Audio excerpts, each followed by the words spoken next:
사건인 우리 성탄절 때의 말씀 기억나시나요?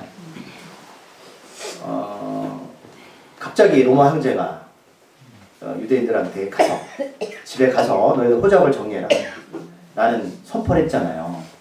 근데 그때 마리아가 만삭이 돼서 애를 낳아야 되는데, 그래서 그 예수님의 육적인 아버지 요셉의 그 고향은 어디였어요? 베들레헴이었죠. 빵집. 우리말로 말하면 빵집, 생명의 빵집.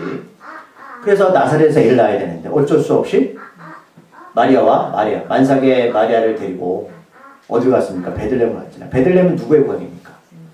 다윗의 고향이었죠. 하나님이 구약 때부터 예언하신 거잖아요.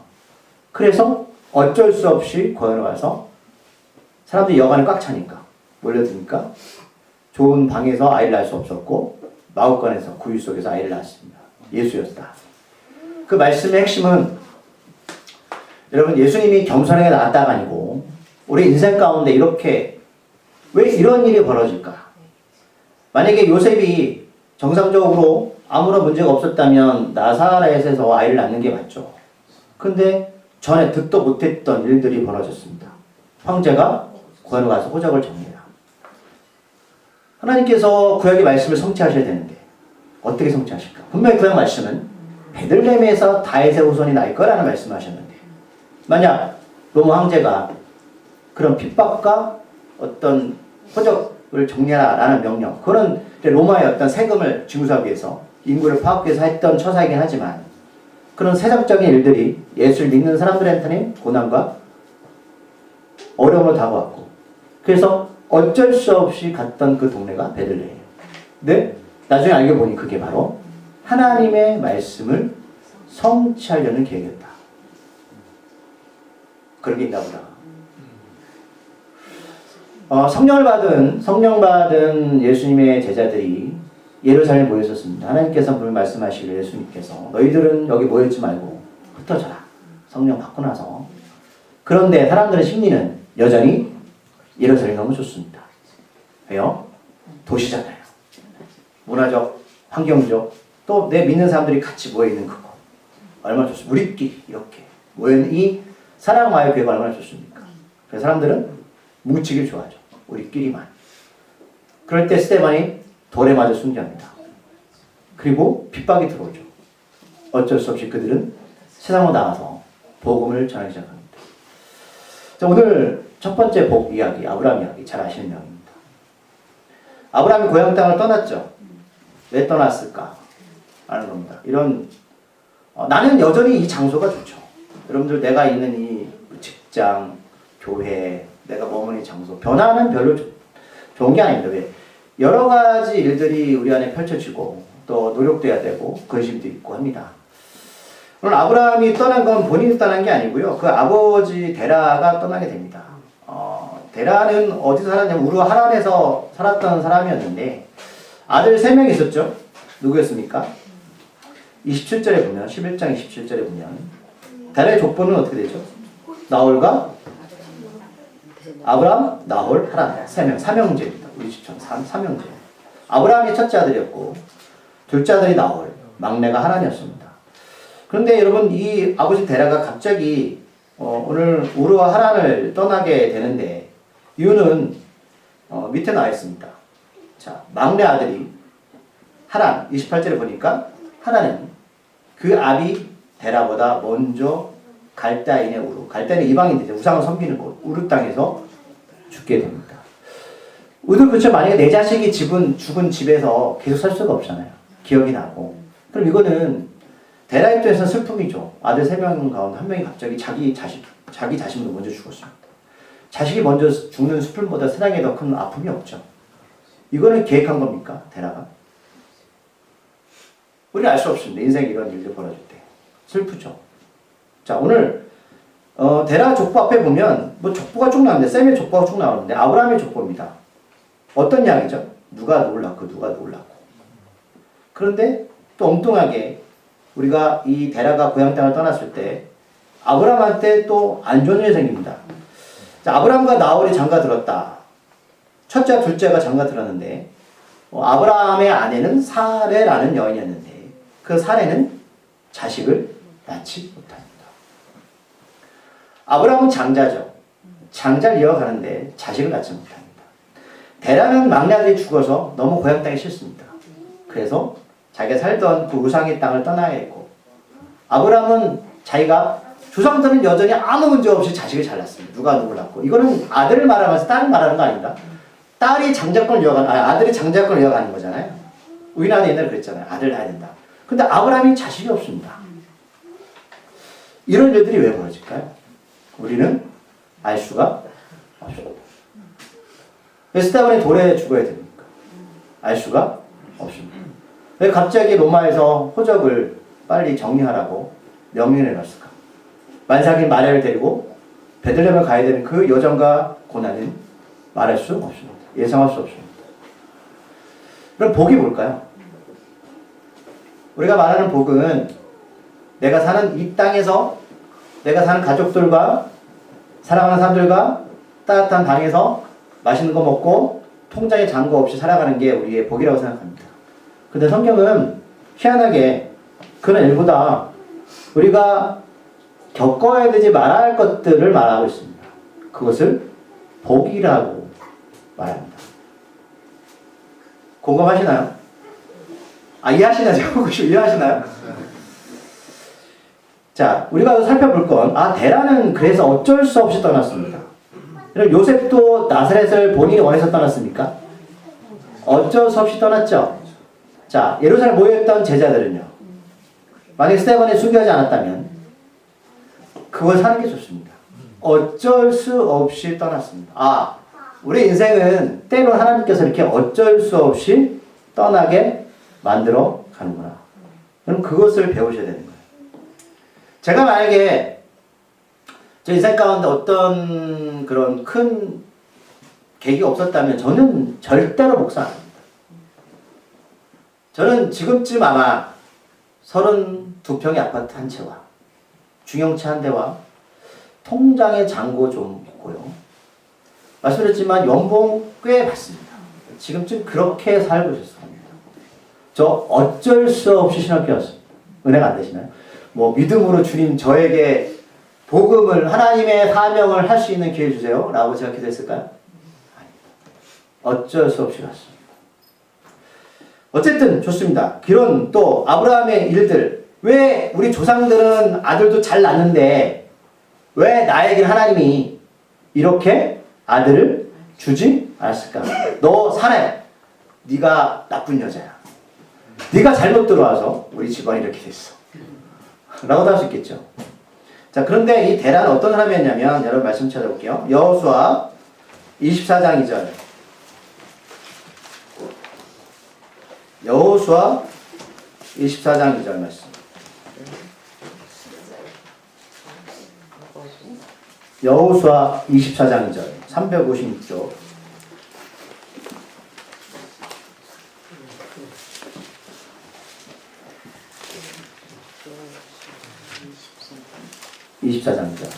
자, 여호수아에서는 이 데라를 이렇게 평가합니다. 찾으셨나요?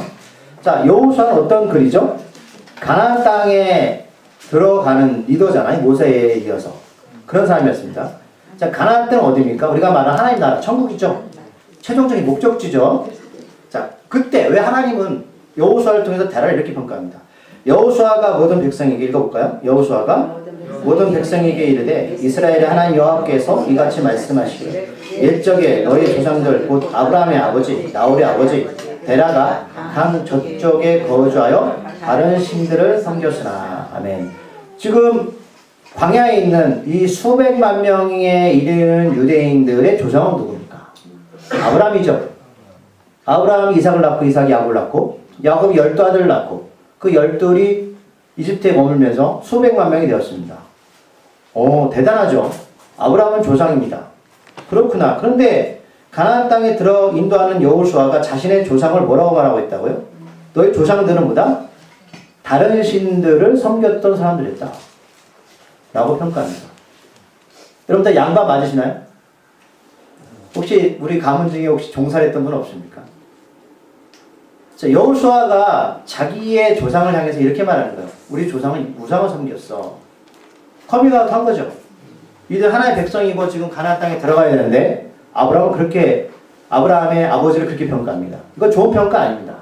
근데 당당히 말할 수 있는 건 자신들은 그 여정을 통해서 하나의 백성이 되었다는 겁니다. 자, 넘어가서 어쨌든 이런 어쩔 수 없는 상황 가운데서 이들은 고향 땅을 떠나게 되는데 히브리서에서는 이걸 뭐라고 말하냐면 이들은 갈 바를 알지 못했다. 갈 바를 알지 못했다는 뜻이 어떤 뜻인가요? 앞으로 어떤 일이 벌어질지를 알 수가 없다는 겁니다. 여러분은 내년에 일을 다 계획하고 계십니까? 어떻게 될지 아시나요? 어쩔 수 없는 하나님께서 우리를 미시고 근데 그 말씀을 알지만 우리는 여전히 어떤 일이 벌어질지를 알 수 있는 존재가 아닙니다. 인정하세요?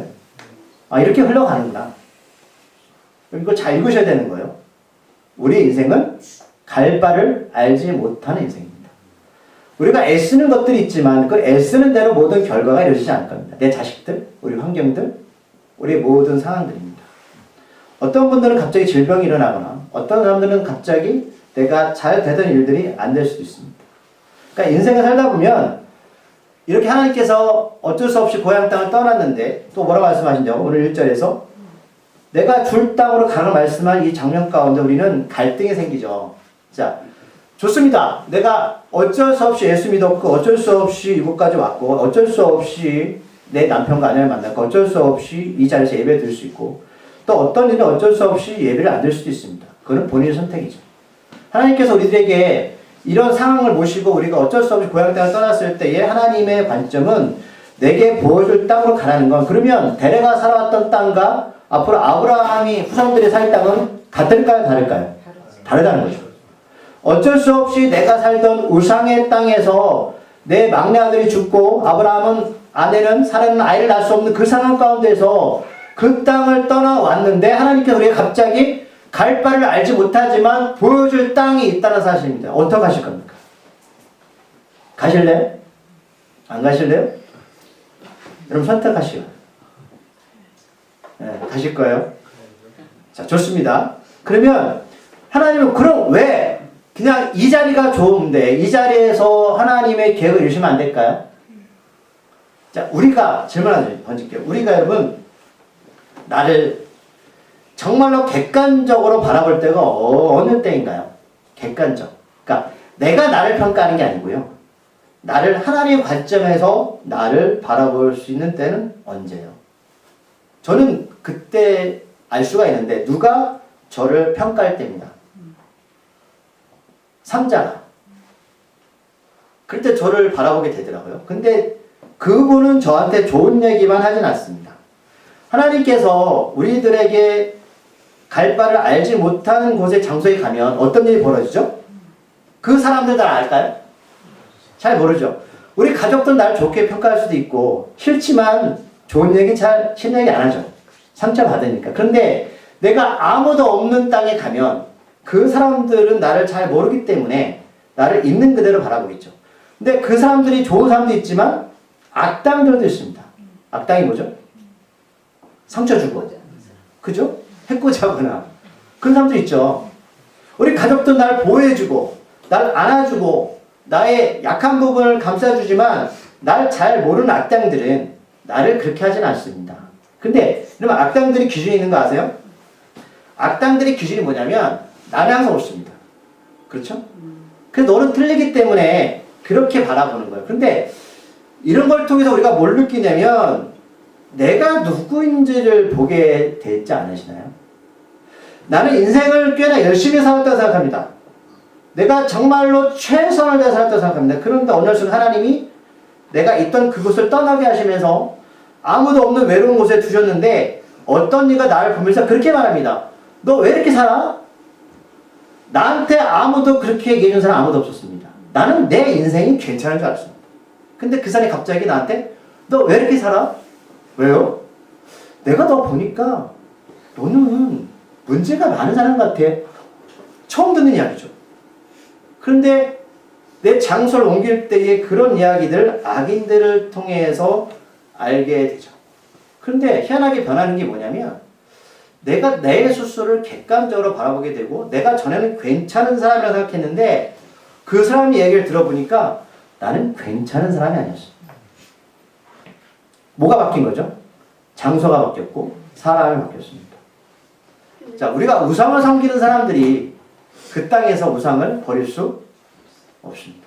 왜요? 이것을 계속 유지하고 살아야 됩니다. 그런데 낯선 환경, 낯선 곳에서 사람들이 나를 바라보는 건 정으로, 사랑으로 바라보는 게 아니라 있는 그대로 바라봅니다. 하나님은 악인들 계속 옆에 두게 합니다. 계속 상처를 주고 계속 아프게 하고 여러 잘 익숙한 환경 속에서 홀로 외롭습니다. 하나님 바로 우리한테 그곳으로 가라고 말씀하십니다. 그런데 이제 보니까 그게 바로 너의 복이야 라고 말씀합니다. 여러분 이거 복 맞아요? 복 맞나요? 글쎄요. 그런데 어떤 사람은 복이 됩니다. 자, 사람이 성숙해지고 발전한다는 건 내가 있는 그대로 그 모습 속에서는 잘할 수가 없습니다. 상처를 받고 아파하면서 그걸 이겨낼 때에 나의 모습을 객관적으로 바라보면 내가 실력 있는 사람들이 되면서 나를 욕했던 사람들 바라보면서 어떤 걸 느끼냐면 내가 바로 저 사람의 모습이었어. 아, 나는 꽤 잘못 살아왔구나 라는 걸 경험하게 됩니다. 그래서 내가 실력 있는 사람이 되는 것이죠. 자, 그런데 하나님께서 이것은 약속이잖아요. 자, 2절에서 내가 너로 큰 민족이라. 우리 이걸 알죠? 아브라함을 통해서 예수님이 이 땅에 오시고 너에게 복을 주어 내 이름을 창대하게 하니 너는 복이 될지라. 복이라는 건 뭐냐? 여러분, 우상의 땅에서 넘어오셔야 됩니다. 하나님은 흔드실 겁니다. 그리고 악당을 옆에 두고 여러분들이 계속 상처를 줄 수 있습니다. 근데 상처 가운데 내가 누구인지를 발견하게 됩니다. 나는 괜찮은 사람이 아니었네 라는 걸 알게 됩니다. 그리고 내가 점점 성숙해집니다. 그럴 때 어떤 일이 벌어지냐면 3절에서 너를 축복하는 자에게는 내가 복을 내리고 너를 저주하는 자에게는 내가 저주하니. 이건 뭐죠? 누가 하신다는 거죠? 하나님이죠. 하나님과의 관계를 맺는 겁니다. 하나님을 인정하게 되는 거죠. 자, 복의 근원은 누구실까요? 하나님이셨습니다. 내가 고향 땅에 머물 때는 내가 무엇인가 실력이 있고 괜찮은 사람이었고 내가 무엇인가 잘하면 그저 이 땅에서 뭔가 잘하면 그것이 복인 줄 알았는데 내가 낯선 곳에서 우리의 삶을 살펴보니 이 복의 근원은 하나님이셨다라는 겁니다. 인정 별로 안 하시죠? 그래서 하나님은 우리를 울타리 밖으로 밀어놓으시고 우리에게 한순간의 시간의 속에서 시간과 과정 가운데서 삶을 흔들어 버리고 떠나게 하는 것이 바로 첫 단계 복입니다. 떠나오셨습니까? 그 삶의 자리에서? 아니면 여전히 거기 묶여 계세요? 하나님께서 1절에서 떠나라 했을 때 아브라함의 선택권이 있을까 없을까요? 있죠. 왜? 내가 살았던 경험들, 가치관들, 실력들 있잖아요. 내가 왜 하나님이 원하신 그 땅으로 가야 됩니까? 갈 바를 알지 못하는 땅으로 갈 이유가 전혀 없고 나의 경험치, 나의 가치관, 나의 정체성을 붙잡고 그래도 내가 원하는 땅으로 갈 겁니다 라고 할 수 있겠죠. 어떻게 하실래요? 첫 단계. 계속 머무르실래요? 자, 4절 말씀 읽어볼게요. 이에 아브라함이 여호와의 말씀을 따라갔고 롯도 그와 함께 갔으며 아브라함이 하나님을 떠날 때 75세였더라. 네. 그런데 4절에 아브라함이 선택을 합니다. 어떡합니까? 하나님의 말씀을 따라간다. 분명한 삶의 기준이 뭐냐면 말씀입니다. 우리는 갈 바를 알지 못하지만 왜 말씀을 따라갈까요? 말씀이 나의 인생의 가치관, 지식, 경험치보다 더 우월하답니다. 모르겠어요. 이거는 아브라함이니까 가능한 거 우리도 모르겠습니다. 우리의 삶의 어떤 더 우월성은 다른 게 수도 있겠죠. 그건 여러분 선택하십시오. 그러나 아브라함은 하나님의 말씀을 따라갔습니다. 근데 롯이 가죠. 자, 롯은 누구의 아들이냐면 아까 막내 동생이었던 누구의 아들입니까? 하란의 아들이었죠. 그러니까 아버지가 죽은 거예요. 그러니까 두 가지입니다. 조카를 책임지겠다는 장자의 책임감. 또 외로움이죠. 여러분 고향 땅을 떠나는데 아내만 데리고 가면 여러분 쉽지 않잖아요. 여러분 이 지금 조카 롯은 남자잖아요. 그러니까 또 한 명이 더 있으면 어떡할까? 힘이 되겠죠. 그런데 하나님께서 75세 때 떠나게 한다. 그럼 생각해보세요. 우리 인생 가운데 아니 좀 젊을 때 떠나게 하시면 안 되나요? 절묘하죠. 75세는 말씀드렸지만 꽤 많은 경험치가 쌓여있고요. 육체적으로 힘드시긴 하지만 자기가 살아온 세월이 있기 때문에 이 고집을 꺾는다는 것이 쉬운 일일까요? 하나님 왜 이때 부르셨습니까? 하나님 왜 하필 잘 나갈 때 부르셨냐고요. 하나님이 왜? 이런 질문을 자꾸 우리가 하나님께 던지잖아요. 근데 아브라함은 선택을 했지만 한편은 불안감이 있어서 책임감과 또 롯을 데려가는 것이 훨씬 유익되다고 생각해서 데려갑니다. 하나님께서 뭐라고 말씀하셨어요? 원래는 본토, 친척, 아비집을 떠나라잖아요. 친척을 데려갔잖아요. 그럴 수 있습니다. 그래서 여러분 아브라함은 25년의 시간이 필요합니다. 예수 믿고 갑자기 우리가 말씀을 따라하겠다고 하지만 우리한테는 늘 갈등과 어려움과 흔들림이 있다는 거. 그럼 그건 잘못된 게 우리가 다 있다라는 겁니다. 자, 5절에 보니까 그것만 가져간 게 아니라 아브라함이 그의 아내 사레와 조카 롯과 하나님에서 모든 소유와 얻은 사람들 이끌고 그죠? 꽤 뭐죠 이건? 만반의 준비죠. 내가 하나님을 알지 못하는 것을 가지만 내가 말씀 따라 가지만 그래도 나름대로는 무엇인가 준비를 하죠. 저는 아브라함 너무 마음에 듭니다. 왜요? 저도 그러니까. 준비하시잖아요. 이걸 우리가 욕할 수 있습니까? 모든 소유를 끌고 갔는데 떠났더니 가나안 땅. 그러면 하나님께서 오늘 아브라함한테 가라 할 땅이 어디 땅인지 아시겠죠? 가나안 땅입니다. 최종적인 목적지는 어디다? 하나님의 가나안 땅. 그럼 우리를 흔들고 우상을 떠나서 가나안 땅 하나님 계신 곳이잖아요. 그곳에 가라는 거죠. 하나님 우리를 인도내신 건 애굽에서 인도내신 건 뭐예요? 가나안 땅으로 들어가는 겁니다. 소망 있으십니까? 근데 여전히 막 챙기고 가잖아요. 그렇죠? 불안하니까 갑니다. 으쌰으쌰 가죠. 자, 그러면 하나님께서 왜 가나안 땅에 가라고 말씀하냐면 이따 7절 나오겠지만 6절 말씀부터 볼게요. 아브라함이 그 땅을 지나 세겜 땅 모래 상수리 나무에 이르니 그때 가나안 사람이 그 땅에 거주하였더라. 아멘. 자, 가나안 사람은 노아의 둘째 아들 후손들입니다. 아브라함 먼저 사람이죠. 둘째 아들은 노아가 포도주 먹고 헬레나에 가고 벌게 벗고 있는 모습을 이렇게 보고 어떻게 했어요? 흉봤잖아요. 후손들이 이미 가나안 땅에 살고 있었습니다. 자, 아무도 없던 게 아니라 이미 이방인들이 가나안 땅에 거주하였습니다. 이게 문제라는 거죠. 어려움이지. 하나님의 나라가 있을 때 우리는 예수의 추종자들과 예수를 따르지 않는 사람들이 이 땅에서 계속 살게 될 겁니다. 근데 그냥 살면 좋은데 서로 부딪히고 갈등하고 욕하고 이런 일들이 벌어집니다. 그럼 하나님께서 그런데 왜 아브라함을 왜 그 사람들한테 보냈다고 생각하세요? 우리 아까 성경부 때 배웠거든요. 하나님 왜 직업 줬다고 생각하십니까? 목사님 먹고 살아야죠. 맞죠? 맞죠? 1차적으로 맞죠. 그러면 하나님이 여러분들 왜 복을 왜 줘야 되나요? 예수 믿지 않는 사람들 열심히 일하고 열심히 돈 많이 봅니다. 그렇지 않나요? 그럼 하나님이 왜 예수를 모르는 사람한테 우리를 보내서 왜 그것을 속하게 했고, 그럼 하나님이 우리에게 그것을 보낸 이유가 뭐냐고요. 이게 지금 아브라함이 찾아야 할 답이라는 겁니다.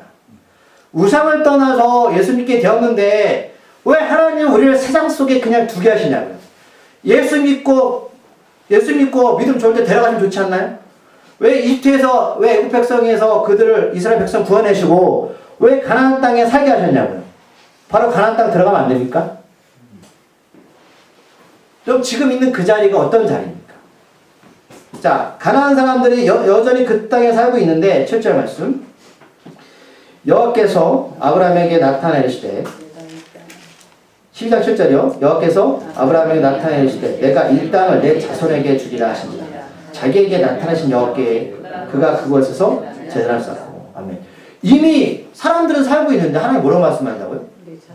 자손에게 이 땅을 주겠다. 그럼 이 사람 쫓아내는 소리인가요? 여러분들 우리가 예수 믿고 세상에 나가면 다 쫓아내야 돼요? 같이 살아야 되잖아. 이게 무슨 의미일까요? 그 사람들을 예수 믿는 사람들을 만들라는 거예요. 우상을 떠났다는 건 세상을 떠나서 예수 믿는 사람이 된 거잖아요. 아브라함 후손이 예수 믿는 땅에 오시잖아요. 우리를 직업을 주신 건 1차적으로 먹고 사는 문제지만 하나님께 그것을 뭐예요? 하나님의 나라로 만들라는 거죠. 그래서 실제로 보니까 자기에게 나타나신 여호와께 그가 그것을 제단을 쌓았다. 제단을 쌓았다는 의미가 뭡니까? 예배를 드렸다는 거죠. 그럼 이 가나안 땅에 사는 사람들 예배가 뭔지 알까요? 모르죠. 그 예배를 누구한테 드린 겁니까? 하나님. 우상을 섬기는 사람은 우상한테 드리겠죠. 근데 제단을 쌓았다는 돌로 제단을 쌓는 거 이건 꽤 품이 들어갑니다. 제단을 쌓고 거기서 예배를 드리는데 그 땅을 하나님께서 주시겠대요. 근데 주변에 보니까 다 하나님을 모르는 사람들입니다. 그 사람들이 공격하고 나를 시험 흔들고 내가 누군지를 그곳에서 우리를 배우기 시작하죠. 그게 바로 여러분 예배입니다. 예배는 교회에 나와서 정결하게 앉아서 하나님께 드리는 거 예배 맞습니다. 그런데 하나님 생각한 예배는 뭐냐면 세상 속에 들어가서 네가 누구인지를 보이라는 겁니다. 제단을 쌓고 네가 사람들한테 뭐하는 사람들입니까? 물을 때 우리는 하나님께 제단을 쌓고 예배를 드리는 사람입니다 라고 보여주는 거죠. 근데 사람들이 좋게 볼까요? 우리를 계속 흔듭니다. 근데 다시 말씀드리지만 그 흔드는 가운데 우리는 내가 누구인지를 발견하게 됩니다. 나는 하나님에서 아버지가 섬겼던 우상을 섬기는 아들이었는데 이제는 유일신 하나님을 섬기는 사람입니다. 이거를 깨닫게 되는 거죠. 자, 고린도후서 6장 16절. 고린도후서 6장 16절 말씀.